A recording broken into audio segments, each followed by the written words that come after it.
Oi, galera! Somos a turma Licenciatura em Biologia 2017.1 do UFRB e vamos falar sobre um tema pouco mencionado, porém de fundamental importância. É isso mesmo! Hoje nós vamos falar sobre Colombo e o clítoris e alguns contextos históricos. Mas afinal, quem foi Colombo? Realdo Colombo nasceu em 1516 em Cremona, perto de Milão, na Itália, filho de um farmacêutico. Após estudar artes liberais em Milão, passou 7 anos como aprendiz da cirurgia em Veneza. Mudou-se para a Universidade da Pádua para estudar medicina em 1540, onde André Vessalio se impressionou com suas habilidades e o mesmo, em 1541, nomeou Colombo como seu assistente. A relação entre os dois começou bem, porém houve uma desavença após a volta de Vessalio a Pádua e descobriu que seus estudos anatômicos estavam sendo criticados publicamente por Colombo em 1543. Em 1545, Colombo assumiu a cadeira de anatomia da Universidade de Pisa. Em 1548, mudou-se para Roma, onde foi professor de anatomia na Sapienza Universidade Papal, até sua morte em 1559. Sua grande exclusiva contribuição para a ciência foi o livro De Re Anatomica, que provavelmente começou a ser escrito em 1542, mas o mesmo morreu antes da sua publicação, em 1559, que foi supervisionado pelos seus filhos. Organizado em 15 capítulos, provou-se um livro influente, popular e duradouro, onde apresentava uma descrição completa da circulação pulmonar, derrubando a doutrina de Galeno e corrigia algumas omissões e erros de seu mestre André Vessalio. O livro é também conhecido por sua descrição do clítoris, chamado por Colombo de prazeres de Vênus. Seus escritos também contribuíram William Harvey com seus trabalhos. Em sua obra, Colombo alegou ter sido o primeiro a descrever o clítoris e sua função. No capítulo 11, refere-se ao clítoris como órgão descendendo acima do púbis e terminando em uma seita pequena parte que é elevado no ápice da vagina sobre a forma a partir do qual a urina sai. Segundo ele, é a principal sede do prazer da mulher na relação sexual e afirmou, uma vez que ninguém mais tem discernido esses processos e suas condições de trabalho, se é permitido dar um nome às coisas descobertas por mim, ele deve ser denominado de amor ou doçura de Vênus. Não se pode dizer o quanto estou surpreso pelo fato de tantos anatomistas notáveis nem mesmo detectado isto, diante de sua grande vantagem, essa coisa tão bonita formada por tão grande arte. No capítulo 15, descreve uma mulher etíope, cujo clítoris foi desenvolvido até o comprimento e espessura do dedo mínimo. Além disso, uma estreita abertura vaginal. E isso sugere a possibilidade desta mulher ter tido hiperplasia adrenal congênita, doença rara.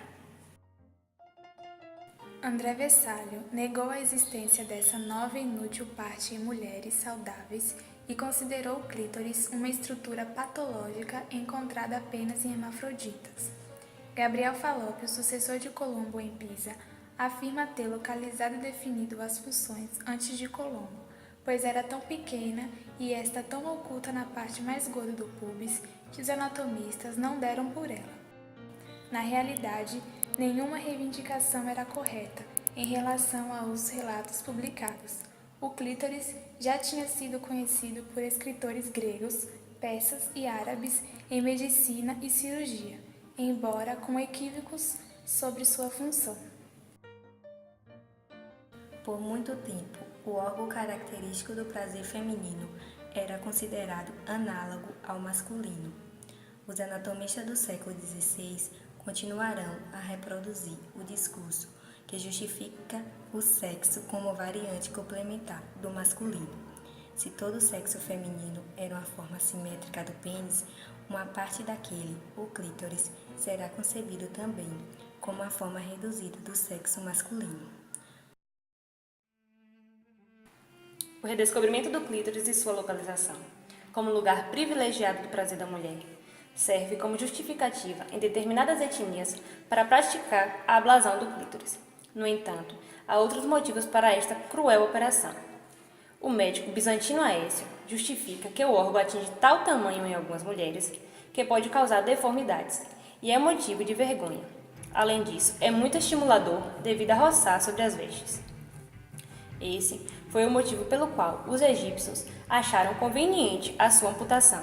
Na Etiópia, praticava-se a ablação do clítoris devido a um erro na circuncisão. A brutalidade acrescenta-se às penosas condições pela qual ocorria nessas operações. Todos os parentes e amigos assistiam à mutilação. A paciente era imobilizada e o clítoris era retirado pela raiz. Seguindo os costumes de 2000 anos, o órgão era retirado a sangue frio, sem anestesia e cuidados pós-operatórios. Ainda hoje, a clitoridectomia é uma prática frequente em países como Austrália, Indonésia, Malásia, Índia e Peru, devido à prática de longa data, crenças religiosas e rígidos sistemas da honra masculina. Mateu Real do Colombo foi um dos grandes anatomistas e professor no período do Renascimento. Ele criou uma reputação duradoura por ambas as convenções médicas. Os contemporâneos a Colombo prepararam o cenário para a medicina, o que propiciou descrições mais precisas do clítoris. George Colbert, por exemplo, publicou um texto baseado em dissecações detalhadas, incluindo visão lateral das estruturas eréteis dos órgãos externos da mulher. De Graeff detalhou as raízes, músculos, suprimentos sanguíneos e sensibilidade do prazer e das paixões, razão pela qual a mulher está disposta a tomar sobre si os 9 meses de gestação, processo tão doloroso e às vezes fatal de expulsar o feto.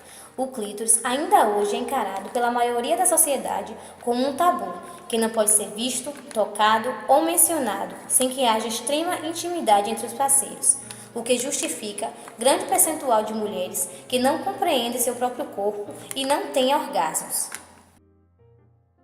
O clítoris é o único órgão concebido apenas para o prazer. Além disso, se autoconhecer é fundamental para fortalecer a autoestima. Então, gente, é isso. Espero que vocês tenham compreendido e bons estudos.